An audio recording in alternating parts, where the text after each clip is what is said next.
Radio Panteras, de la Universidad Autónoma Metropolitana, Unidad Coajimalpa. Estamos ubicados en Vasco de Quiroga, 4871, Contadero, Coajimalpa de Morelos.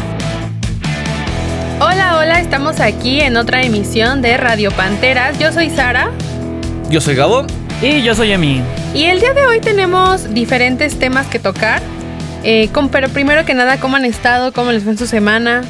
Contento, ha estado muy tranquilo. Bueno, tranquilo, venimos de una amenaza de bomba aquí en la escuela, o sea... Bueno, eso sí. Digamos que bien. Muy bien. Me dio puente para entregar una actividad, entonces... Ahí está, o sea... mal estamos. Dentro de pierde. Ajá. Algo bueno. Nada más se quedó en el susto, creo yo. Sí. ¿Cuál susto? ¿Tú ni estabas aquí en la unidad? ¿Estabas dormido? Para los que estuvieron. Ah, bueno, para los que estuvieron. ¿Tú estabas aquí? Sí, estuve. ¿Cómo fue? Pues iba... ¿Qué fue? Como a las 9, ¿no? Creo. No, como a las 11, ¿no? No, fue como a las 9 porque yo iba tarde con nuestra primera clase. Ajá. Y no llegué. Ajá, yo también... ya había llegado tarde, yo creo que tenía como 10 minutos de haber llegado y fue como de, bueno, chavos, ya vámonos porque está sonando la alarma. Yo iba a venir para acá y de repente le checo y amenaza de bomba. Creo que hasta les mandé mensaje, ¿no? Ajá. De que huele.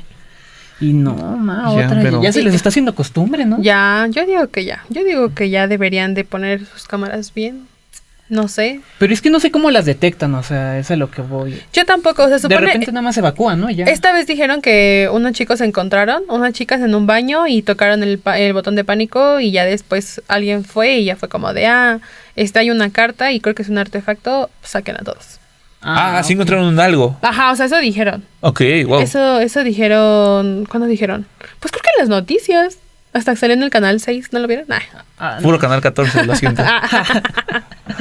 Pero sí dijeron que habían encontrado algo y una carta y que iban a verificar qué era y por eso nos sacaron como 5 horas. 6 horas, yo creo. Sí estuvo bastante afuera. Un ratote. De hecho, por eso no se grabó como en tiempo informal los capítulos pasados. Justo nos descuadraron las fechas por eso. Pero bueno, me dio tiempo de desayunar.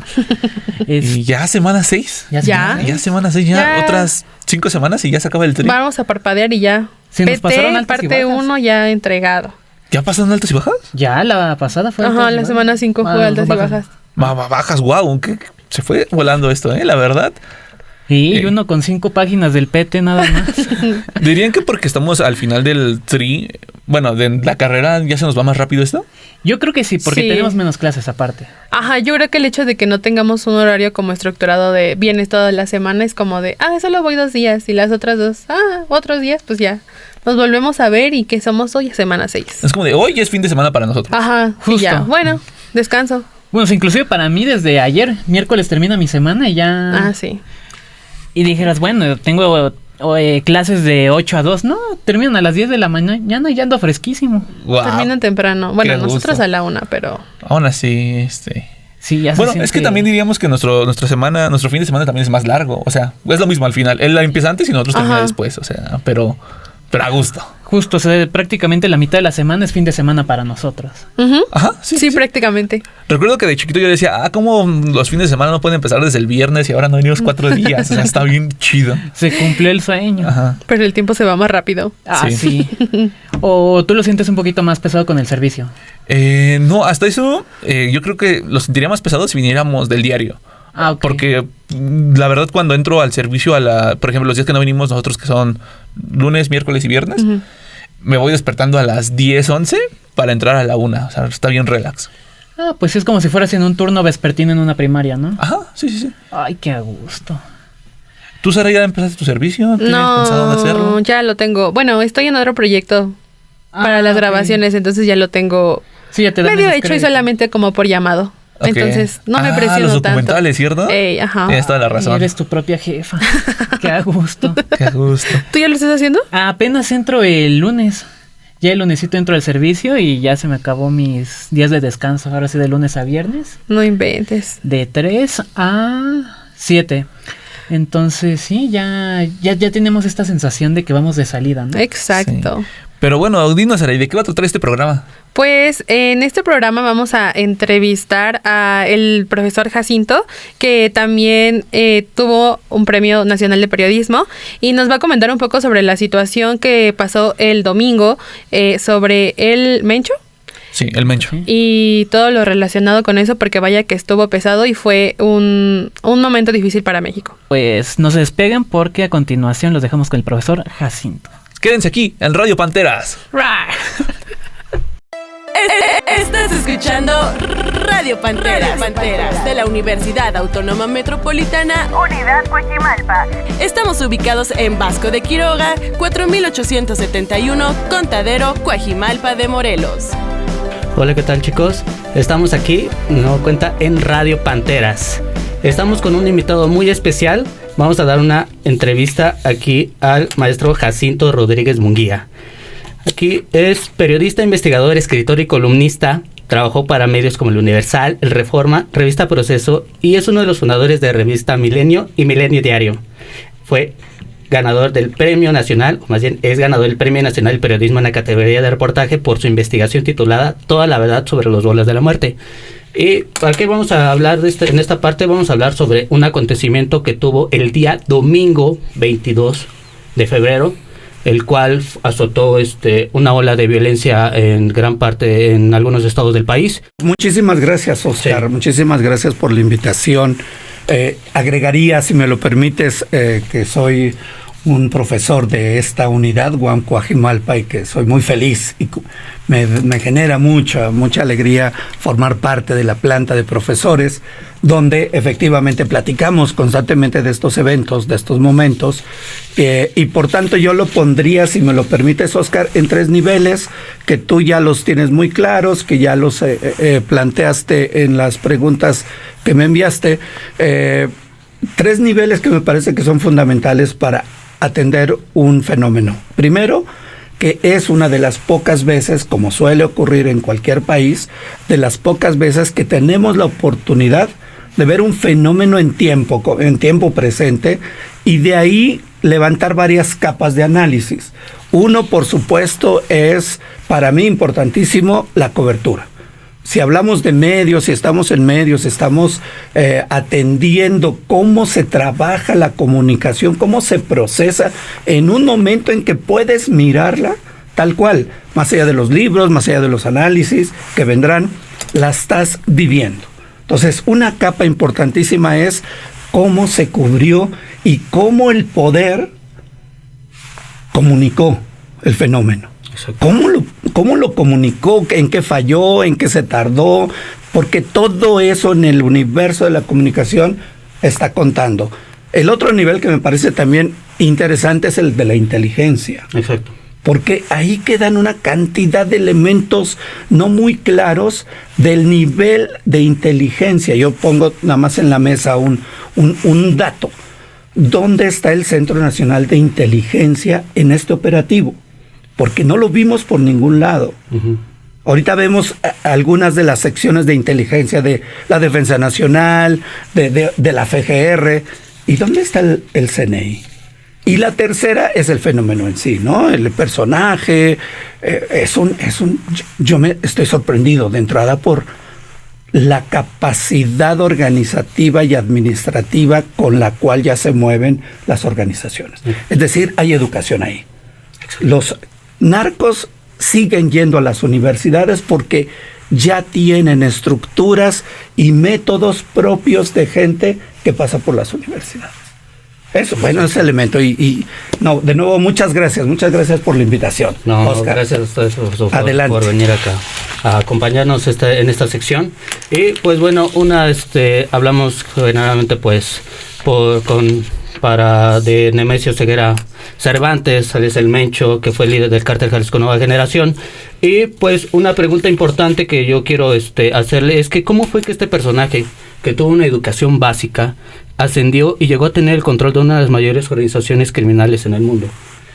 Yo tengo entendido que el Cártel Jalisco Nueva Generación es una de las 5 organizaciones criminales más grandes de todo el mundo. ¿Cómo fue que pasó esto? Y que además se muestra como un poco lo que decía hace un momento en cuanto a estructura. Lo que vemos es una evolución de los personajes. Por ejemplo, Caro Quintero, un narco del que casi nadie se acuerda, o pocos se acuerdan, los especialistas lo tienen muy claro, pero hablemos de Caro Quintero hace 30, 40 años. un personaje igual muy básico, sin ofender, sin que sea algo denostativo, pero muy básico, con un instinto de el poder y cómo hacerlo a través del tráfico de drogas. En ese contexto se logra tener una serie de narcotraficantes que van a marcar una pauta, pero que en ese contexto, estamos hablando de 70s, 80s y 90s, son ese perfil. Son narcotraficantes que incluso el término crimen organizado todavía no se usa. Es un término que va a funcionar en la lógica de organizaciones más estructuradas, mejor organizadas, efectivamente. Si hablamos de organizaciones, porque ya hay métodos de trabajo.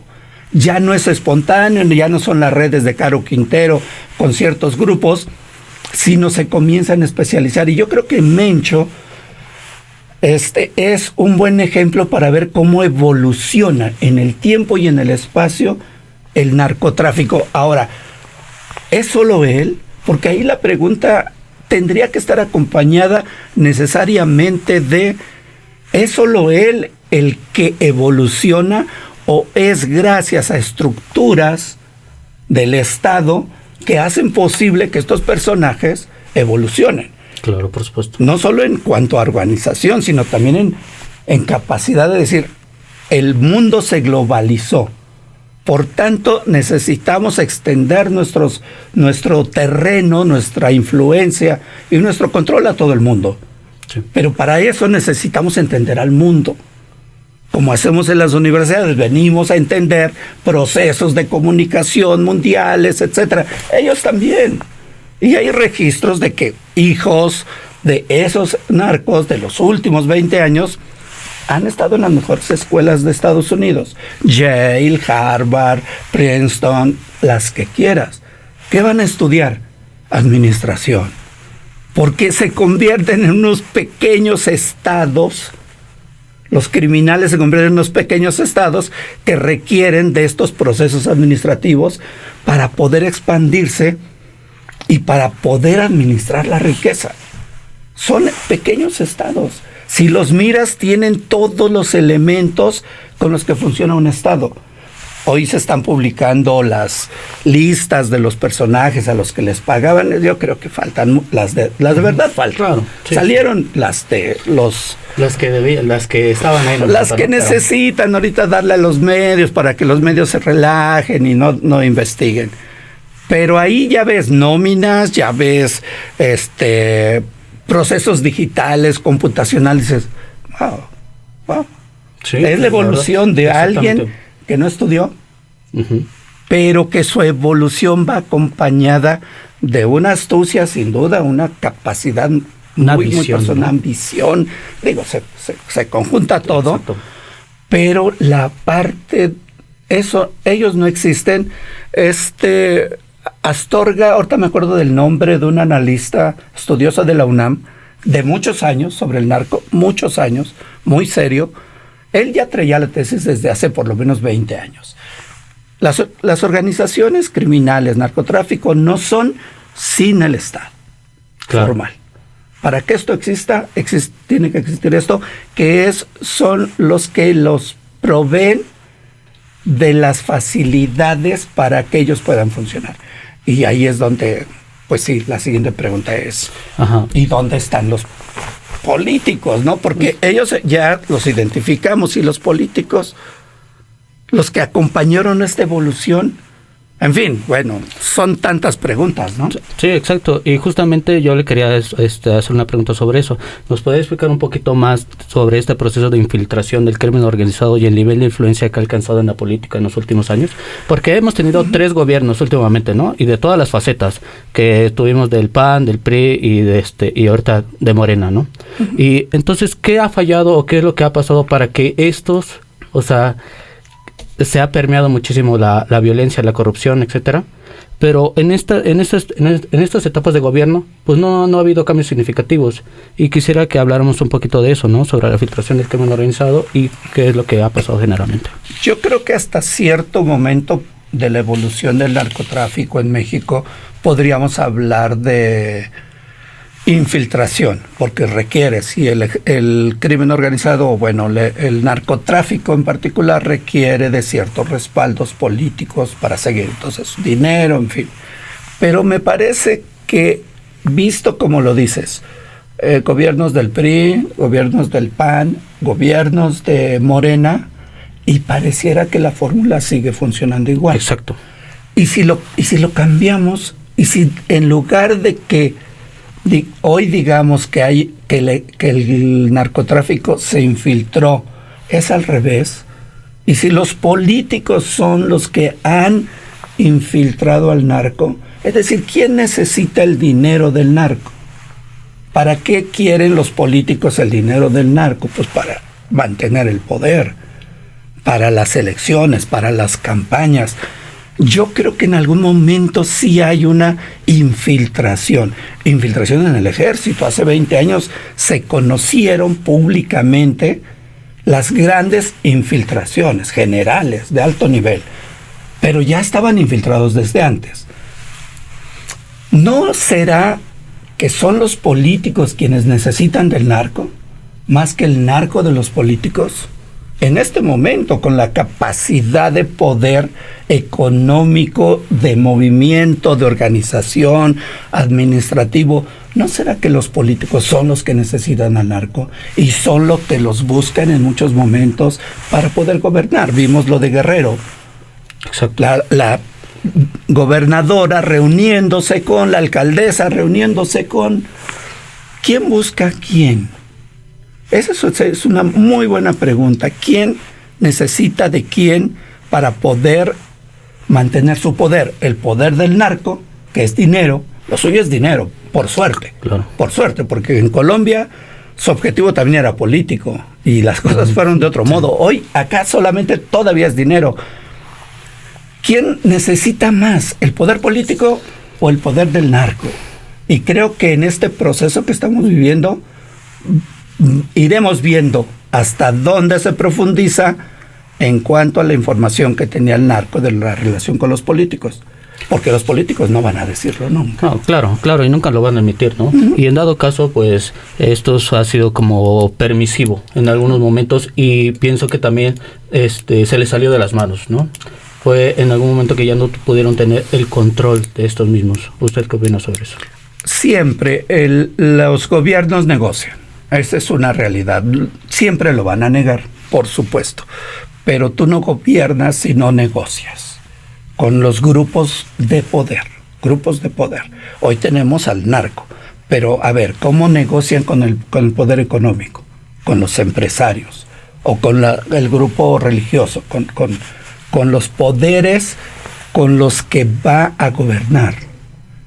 El solo partido, el solo tener la Cámara de Diputados, senadores, incluso ahora la Suprema Corte, no es suficiente para gobernar un país. Necesitas de los otros poderes. ¿Cómo negocian? Sí, siempre han negociado. ¿Qué ocurrió?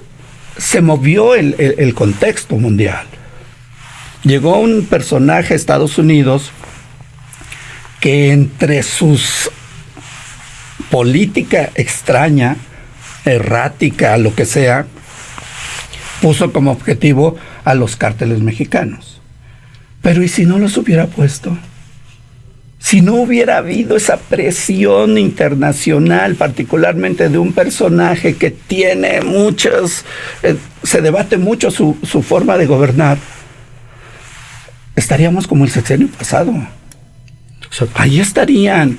Y cierto, el cártel Jalisco Nueva Generación sí se convirtió en un estado dentro del estado.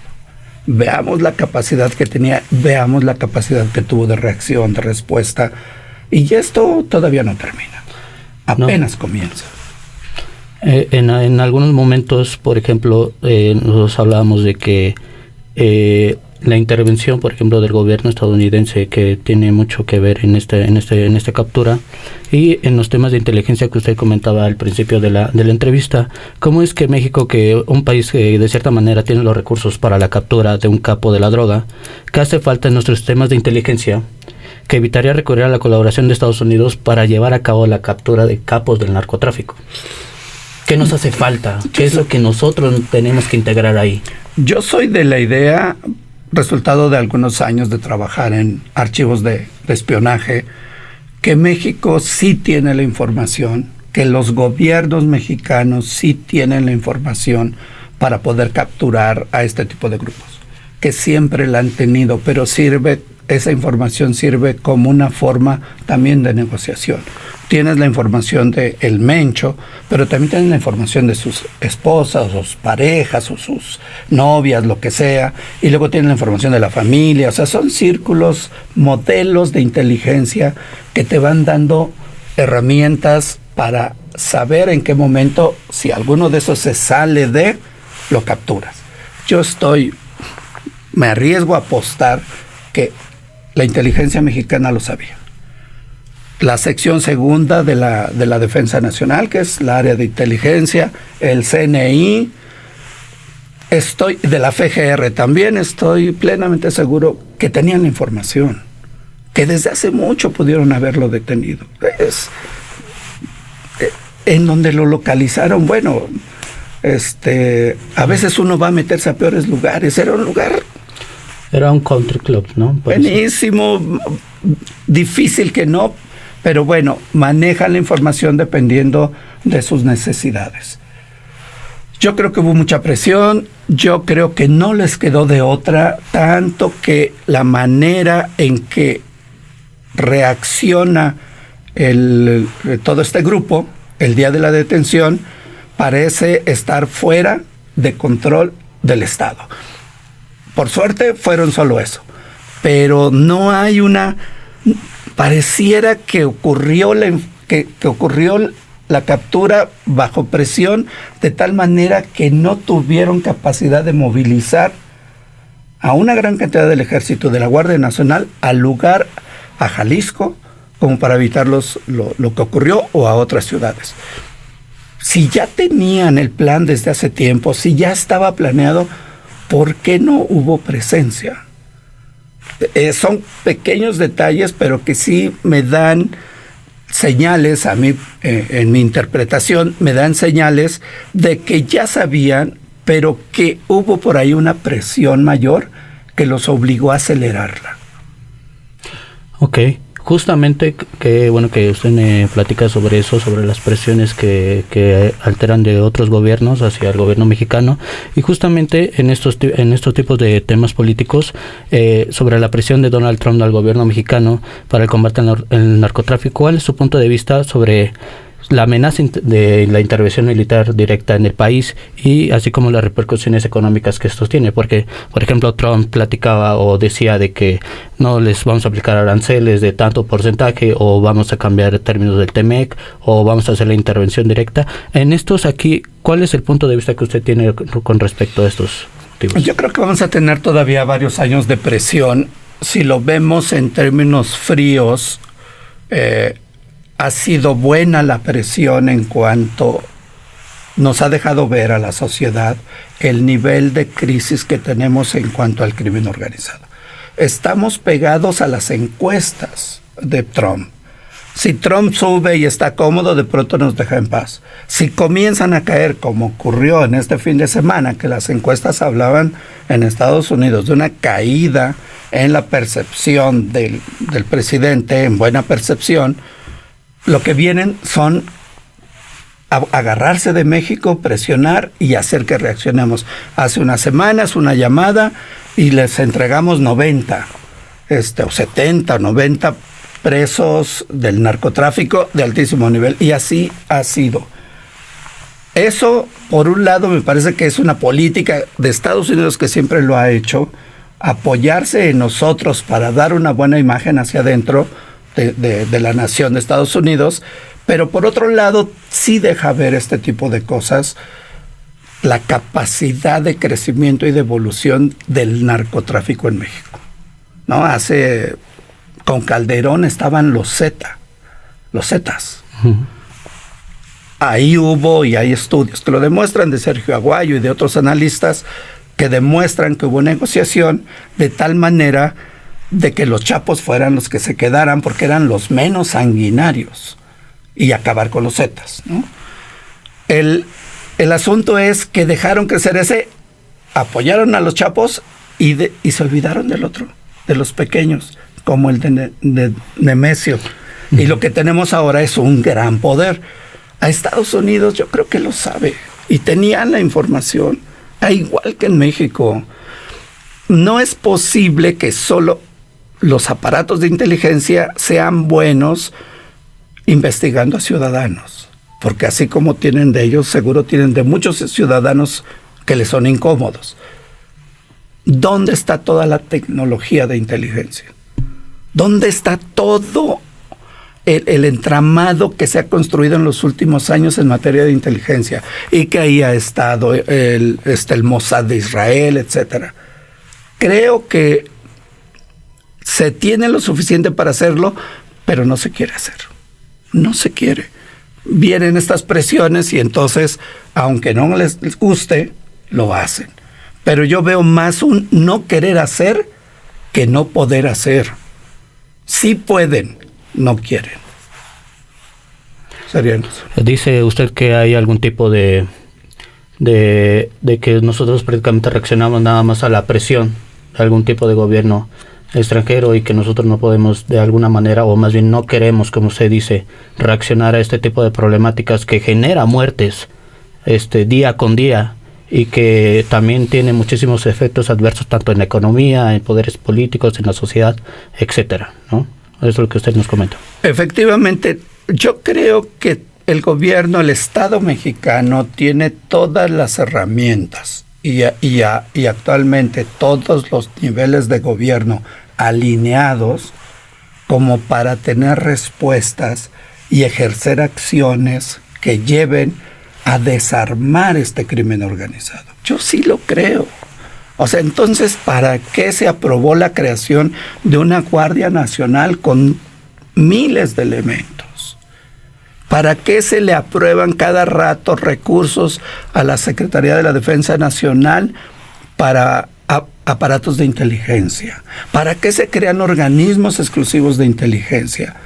Si no es para esto, ¿o qué? Nada más se crearon para vigilar a los ciudadanos que les son incómodos, a los opositores, a los políticos que consideran enemigos, con todo el potencial que tiene México para hacer inteligencia, no espionaje, sino hacer inteligencia, sí tendría que tener la posibilidad de desarmar todas estas estructuras de crimen organizado, porque tienen la información. Ahora que ocurrió la filtración de los Guacamaya Leaks, de toda la información que le robaron a la Defensa Nacional, ahí tienen la información. Mucha de esta información ya estaba ahí.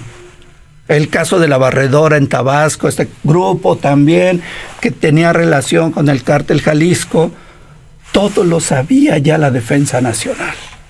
Cuando ocurre este tipo de cosas dices, ¿qué más tenía? ¿Qué más tienen como para que tengan que hacer cosas y no las hacen? Y yo por eso digo, no es que no puedan, es que no quieren, porque tienen todo para hacerlo. Habría que ver, o sea, no tenemos una guerra con un país que nos esté quitando recursos para gobernar el país. Lo único que están haciendo es gobernar el país. Entonces, creo que ahí está entre el querer y el poder. Pueden, no quieren. Ese es uno de los temas que también, o sea, nos ha abarcado o la duda entre los ciudadanos, ¿no? En eso. Y otra parte que también nosotros también quisiéramos abarcar en ese tipo de dudas es cómo también, cómo fue la cobertura mediática con respecto al tema, ¿no? Bueno, generalmente, en este caso se supone que fue la captura alrededor de la 1 de la tarde más o menos, por ahí de ese estilo, y se comenzó a filtrar la información como alrededor de las 3 de la tarde. Fue un periodo como de horas que ni siquiera hubo un cierto tipo de información, pero usted ¿cómo ve o cómo opina que se vio la cobertura mediática del caso? me parece que es uno de los fenómenos más interesantes para nosotros en comunicación, porque estamos mirando cómo todos los sectores reaccionan o responden, ¿no? Hay dos niveles, reacción o respuesta. Y creo que lo que más vimos fue reacción, más que respuesta, que eso es lo que tendríamos primero que ver del Estado. El Estado se enoja. Y cuando digo Estado, hablo de los personajes principales de las instituciones que gobiernan. En este caso, Presidencia de la República, incluso SEDENA, incluso FGR, Secretaría de Seguridad Ciudadana, por cierto, también ahí tienen áreas de inteligencia importantísimas. Ellos se enojan cuando ven que los medios y las redes sociales, sobre todo, ¿no? Las redes sociales comienzan a llenar el espectro de la comunicación y de la información. Si tú no tienes una información que le dé salida a todo ese debate que se está generando, ese debate es el que va a dominar. Es la naturaleza de los medios y de los espacios físicos. Si tú no llenas ese espacio, se llena con algo. Y en este caso, pues se llena con todas las especulaciones habidas y por haber. Ahí la responsabilidad de los medios y de los periodistas es qué publico a partir de información que yo pueda tener, que tenga mis expertos, y qué publico sabiendo que puede ser una fake news y que puede generar un tipo de percepción ciudadana, es lo que decía hoy la presidenta. La cobertura que hicieron los medios y las redes generaron una percepción mayor de violencia. Sí, pero ¿dónde está la información? ¿Por qué nos dejaste como 3 horas sin saber nada? Y comenzó a correr. Todos comenzamos a recibir información de que algo estaba pasando. Y ese algo comenzó a generar especulaciones. ¿Y dónde estaba la información? La presidenta en un evento público, ¡wow! Quería mostrar ¿qué? Seguridad, confianza, tranquilidad. En un momento en que estaban operando contra uno de los principales, o algunos lo consideran el más importante criminal de narcotráfico a nivel mundial, y tú en una conversación o en una charla con la gente en público en Chihuahua, wow, o es exagerada confianza o exagerado riesgo. No sabíamos qué podía pasar y no sabíamos. Después de que supongo que le enteran bien, no sé, me queda raro porque después de eso sale el documento, el comunicado, y ella desaparece. Y otra vez nos dejan a la especulación. Pero para entonces ya sabemos por lo menos que detuvieron y que murió. Exacto. Pero hasta las 3 horas previas no había una información del Estado. ¿Qué pasó en esas horas? Ahí es donde va a comenzar a salir, ¿no? Y el nivel de información pasará al siguiente paso, al siguiente escaño, que es el de la investigación. Ahí yo creo que vienen cosas muy interesantes. ¿Qué pasó en esas 3 horas? De que lo detienen a que sale el primer comunicado. Es interesantísimo. Y ahí están, yo digo, para los chicos y chicas de la UAM, ahí hay una cantidad de PTs de comunicación. Pero bastos. No, ahí agarras, ahí tienes para una generación sin problema. Exacto. Por último, profesor, una pregunta muy, muy interesante que yo le quería hacer, para finalizar esta entrevista, es: el narcotráfico ha permeado instituciones legítimas, propiedad, ha permeado ámbitos económicos, políticos, sociales, culturales, con muchísima profundidad, vaya, ¿no? En este caso, en esta definición, ¿somos un narcoestado? ¿O cuáles son las características que lo definen? Los expertos, hablo por ejemplo de Raúl Benítez Manao, de Sergio Aguayo, de Luis Astorga, que había olvidado el nombre, y muchos otros. Hay muchos expertos en esto que sí encuentran características de un país, de un estado por lo menos rebasado. Cuando tienes regiones completas que controla el narco, no es que te necesites tener a todo el país bajo el control del narco, pero cuando tienes grupos que logran romper, por ejemplo, con la producción, distribución y venta del limón o del aguacate, cuando rompes las cadenas administrativas de un estado, cuando tienen una capacidad de operar como un estado, que tienen contadores, administradores, tienen todos los procesos que son propios del estado, que son los que le dan gobernabilidad. Cuando esos elementos de gobernabilidad te los está quitando o te los está arrebatando un grupo, como en este caso el cártel, y no solo en una ciudad, sino en varias, es donde se ven características de un estado rebasado. No del todo un narcoestado, en todo caso habría que ver las listas. A mí me parece, perdón, yo soy a veces parte de la escuela del sospechosismo, ¿no? Esa escuela que dice, y qué conveniente la muerte del Mencho. Qué conveniente, porque ahí sí veríamos, con tu pregunta que haces, hasta dónde el dinero del Mencho y del cártel llegaban a los que toman las decisiones. Y entonces eso sí demostraría, imagínate que algunos personajes que toman las decisiones de este país fueran parte de esa nómina del Mencho. Entonces sí se estaría configurando un narcoestado, pero eso dudo que lo sepamos en el corto plazo. Lo dudo. Bueno, pues eso es parte de, ¿no? Parte de. Y bueno, ya iremos sabiendo. Claro que sí.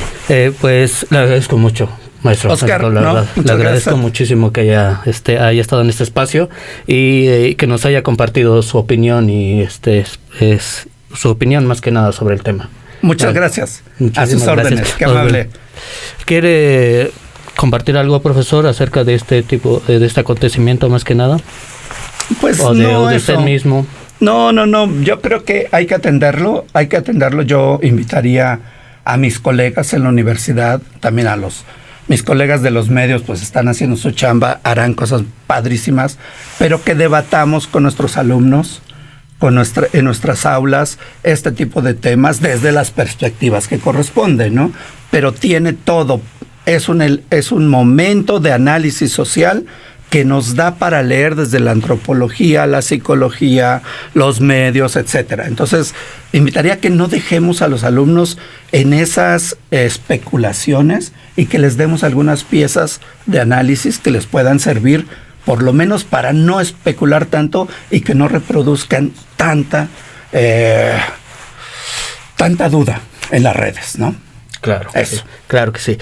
Entonces, muchísimas gracias. Muchísimas gracias. Oscar. Y continuamos con más, chicos, en Radio Panteras. Muchísimas gracias. Hasta luego. Estás escuchando Radio Panteras. De la Universidad Autónoma Metropolitana, Unidad Coajimalpa. Ubicada en Vasco de Quiroga, 4871, Contadero, Coajimalpa de Morelos. Ya estamos de regreso aquí en Radio Panteras. Muy interesante la entrevista que acabamos de tener con el profesor Jacinto y nuestro compañero. No sé, muchos comentarios respecto a lo que dijo el profesor. Creo que tiene muchos puntos importantes, más que nada sobre el manejo de los medios de comunicación y la información en el momento que pasó. No sé ustedes qué opinan. Una opinión rápida. Pues la verdad es que yo cuando me enteré de la noticia yo me espanté porque no sé ustedes cómo lo vieron, pero de repente en redes sociales empezaron a circular un montón de videos. Sí. E inclusive ya había ciertas polémicas porque ya habían imágenes alteradas con inteligencia artificial para hacerlo más grande todavía. ¿Sabes? ¿Vieron la del avión? No, ese no lo vi. Había uno que según incendiaron un avión en Guadalajara, pero era, o sea, lo veías, es supería, Okay. ¿Verdad? ¿Cómo se tragaron eso? Y de hecho creo que lo sacó Canal 6 o Canal 2 como noticia oficial. Fue como de, por favor, checa tus fuentes. De repente aparecía tanta información que ya pensabas que estabas en la Tercera Guerra Mundial ahí sí. en Jalisco. O sea, era impresionante la desinformación que se empezó a generar alrededor de la noticia. Uh-huh. Y eso en muchos lugares pues creo que generó hasta pánico, ¿no? E incertidumbre, porque no sé, o sea, inclusive ya En grupos familiares yo tenía conocidos que mandaban de, oigan, ¿cómo están? Que dicen que acá en la Ciudad de México ya también está empezando y todo eso. Que aguas, no salgan, o sea, no salgan. Ah, que llegó esta noticia en cadenas de WhatsApp, ¿no? A mí me dio mucha risa, entiendo como de cierto punto por qué lo hacían, pero los influencers te quédense en casa y como de, no, man, ¿cómo? Tipo Luisito. Ajá, como de, me recordó al meme de hace algunos años de Maluma cuando puso la de Paz. Y era como de, ay, por favor. Nada más les faltó cantar El cielito lindo, ¿no? Ajá, sí. Cuidado, ya vienen los white chickens a salvar la situación. Eso es un poco de, ay, por favor. Creo que el manejo de la información fue, como dice Emi, muy mediático y pues se prestó para mucha información falsa, ¿no? Justo. Y digo, al final de cuentas sí son noticias que impactan, ¿no? Pero pues vamos a hablar de otras noticias que impactan también. Que se puede juntar, ¿no? Con lo que estábamos diciendo. Justo. Gracias a este conflicto, el día domingo se canceló el primer partido cancelado de la Liga MX, Querétaro contra Juárez. Justo. Ah, sí. Se suspendieron y de hecho apenas que fue el México-Islandia había cierta incertidumbre alrededor del mismo. O sea, decían, lo van a cancelar, se le va a dar continuidad porque fue igual ya en Querétaro. Sí. Entonces, o sea, ya hasta que después avisaron de que no, se mantiene igual, pero muchos medios estaban ya inclusive dando por sentado que se iba a retrasar el partido, se iba a cambiar de sede porque pues decían, es que la situación está gravísima, ¿no? Así es. Inclusive, ese creo que todavía sigue, pero el partido de México contra Portugal inclusive se llegó a sacar un comunicado en el que decía que la Federación Portuguesa estaba evaluando la situación de cómo iba a avanzar aquí en México para a partir de ahí decidir si se continuaba con o se retrasaba. Digo, todavía falta un mes, ¿no? Más o menos. Un mes y cachito, un mes como 10 días. Un mes, 10 días, entonces yo siento que va a continuar el partido. Pero esta noticia está dando a hablar a nivel mundial. O sea, creo que no sé si viste lo del chiringuito, ¿no? Que también... Sí, que también decían que... No, deja tú eso. O sea, no solamente estamos hablando del fútbol. De hecho, el Mundial de Clavados iba a ser de natación. Iba a ser en Guadalajara. Y sí ya se canceló. Eso ya es oficial, se canceló porque no quieren exponer tanto a los atletas como a los participantes. Justo, o sea, mientras no haya certeza de seguridad, principalmente en Jalisco, que es donde está la situación más grave, sí se están suspendiendo los eventos. Ya en otros lugares, pues se ha calmado un poco, entonces sí se están permitiendo con precauciones, pero la realidad es que generó mucho pánico y sigue generando mucho pánico, o sea. Nosotros creo que hasta cierto punto somos afortunados de vivir en la ciudad, pero en muchos lados sí... Sí, pues al final lo más cercano que nos tocó a nosotros que fue lo de las carreteras Cuernavaca y Querétaro, me parece que también hubo como creo que también en la de Puebla hubo incendios de autobuses, que fue como lo más cercano a nosotros. Sí, o sea, aún así tenemos como el privilegio, si lo queremos ver, de que afortunadamente aquí no pasó tanto. Justo. Y bueno, creo que ya no hablamos mucho del partido, pero pues México ganó 4-0 a Islandia. Islandia goleó, algo esperable para la selección contra la que se enfrentaba, pero bueno. Era un partido amistoso, ¿no? Ajá, sí, son de preparación previa al Mundial. Como México ahorita no jugó ninguna fase eliminatoria, pues le están dando estos partidos. Que digo, el de Islandia es el más flojito. Y por lo mismo, inclusive México lleva una selección que es más local, porque son jugadores de la Liga MX. Chivas, Toluca fueron la base de la selección. La Hormiga, la verdad, se echó un partidazo igual que Gallardo. Sí. O sea, Gallardo... creo que marcó una asistencia, un gol de cabeza, ¿lo veías? Parecía Roberto Carlos el jugador, o sea, era impresionante lo mucho que México se vio bien en este partido en específico. Que, digo, a lo mejor puede llegar a enfrentarse contra la realidad que vaya a ser el partido contra Portugal o contra Bélgica, que son rivales ya que se podría decir que son de primer nivel. Inclusive podríamos ver cómo funciona, puesto que ya va a ser una selección diferente, ya con jugadores que vienen de Europa, tipo Raúl Jiménez, Santiago Jiménez en caso de que se recupere. Edson Álvarez creo que todavía no. Edson Álvarez no, creo que yo diría que esta es baja, pero pues Julián Quiñones. Pues sí, digo, principalmente en la parte defensiva, en la parte ofensiva más bien, es donde va a haber más cambios. En defensa y en media, pues se va a mantener. Digo, va a haber pocas modificaciones en caso de que Edson se reintegre, en caso de que Huescas llegue a llegar al Mundial. Pero realmente ya empezamos a ver una formación que va a ser la base para enfrentar la justa mundialista, donde México va a ser anfitrión. Esperemos den un buen torneo, pero pues la verdad yo sigo un poco escéptico. Sí, así es. Pues hay que esperar a ver qué jugadores quedan y cómo representa México al país, o la Liga de México al país en los partidos, en el Mundial. Esperamos que la situación en México mejore. Y también hablando un poco sobre el concierto de Shakira. Exacto, noticias positivas, ¿no?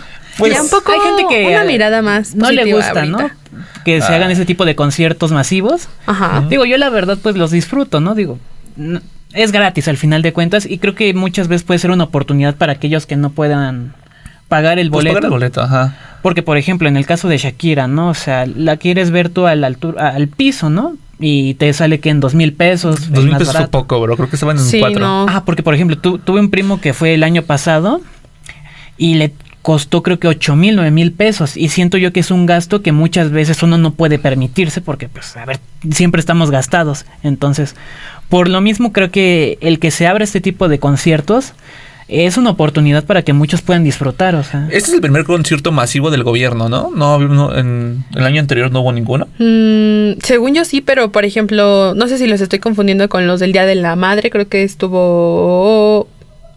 No me acuerdo si Paquita la del barrio. No, No, Paquita la del barrio ya lleva mucho tiempo muerta, ¿no? Estuvo alguien Sacaban la el del ouija Día de la ahí. Madre. O los que han hecho, por ejemplo, en Año Nuevo y cosas Cuando así, llevaron ¿no? al Polymarch, ¿no? Ajá, Ah, bueno, no, creo que esos ya son otros. pero ajá. Pero esos- como este no. Pero como tal masivo, creo que no. O sea, creo que es el primer masivo de este nuevo gobierno. ¿El de Rosalía fue con la Chimbo? ¿De jefa de gobierno? Sí, ¿no? porque Sí, fue en creo el que sí. 24, 23. por ahí. 23, ok, no, ya 23. Ya llovió. Pero mira, creo que llegaron con una apuesta fuerte, ¿no? Que Shakira... Shakira. Sí. Y más en el momento en el que está atravesando, o sea, creo que en México lleva 8 fechas por ahí, si no es que más. Ajá, Así creo que después de esta es la suya, ¿no? En el GNP. Ajá, justo, entonces... No, de hecho es antes. ¿Es antes? Ajá, un día antes, Y es su él última cierra fecha en el con- GNP y cierra en el Zócalo. Va a cerrar en el Ok. Zócalo, o sea, va a cerrar de manera espectacular, ¿no? Con un concierto que yo... La verdad De- sí vale la pena su show. Yo creo Ajá, que va a ir aparte, a de romper hecho, récord. no solamente va a ser dentro de la plancha, así se llama la plancha del Zócalo, Ajá. sino que van a poner monitores, teles, como lo quieran ver, gigantes, en la Alameda, es donde está Bellas Artes. Ajá. Sí, en la Alameda, y no me acuerdo si en el Monumento a la Revolución también. Ah, me parece que O sea, sí. sí va a Creo que ser sí. más masivo. O sea, es que yo siento que se espera que este sea el concierto con más audiencia, bueno, con más gente presencial, porque pues yo ¿Shakira? siento que Shakira en México son pocos los artistas que realmente la puedan llegar a Ajá. superar a nivel de Recaudación, sí, Pues, de oyentes. Popularidad. de aforo, ¿no? De Se podría aforo. De aforo, tienes toda la razón. Así que vayan a ver a Shakira el fin de semana. Es el Exacto. sábado, si no me equivoco. No, es el domingo. El domingo, primero de marzo, Domingo, en primero de el marzo. Zócalo. Solo espero que canten Amarillo y Día de Enero y ya con eso me voy Sí, días feliz. de enero. Yo voy a ir disfrazado de las de la intuición. Ay, la peluquita morada. La peluquita morada. Mira, todo mientras no parezcamos Drake y Josh con las pelucas rosas, yo me doy por bien servida. Me ¿Y pasó. vas a ir con falda o...? Tal, sí, así. La corbatita y todo. No, pues sí dan ganas, ya me antojaste las ganas de ir. Ya el concierto pasa a segundo término. Y algo más que agregar sobre la cultura que va a haber en este día estos días en nuestra amada UAM. Pues actualmente se está llevando a cabo la Feria Internacional del Libro en el Palacio de Minería y la UAM está presente, entonces pues estaría bien que se dieran una vuelta. Tienen más de 7,800 títulos de libros y también tienen 60 presentaciones de libros en vivo, entonces pueden ir a las conferencias, igual es hasta este fin de semana, entonces estaría bien que se dieran una vuelta para ser público de la UAM. Viaje redondo, o sea, vas primero a la feria del libro y luego Y te ya quedas después para el concierto de la vas Shakira. y ves a Shakira. Muy bien, muy bien. El plan de domingo ya está. Ahí está. Son un gran plan, ¿eh? La verdad, sí. Te cultivas culturalmente. Exactamente. ¿Qué más quieres de hay tu libro? Y luego ya empiezas a cantar Las mujeres no lloran, las mujeres facturan. Y con eso. Ajá.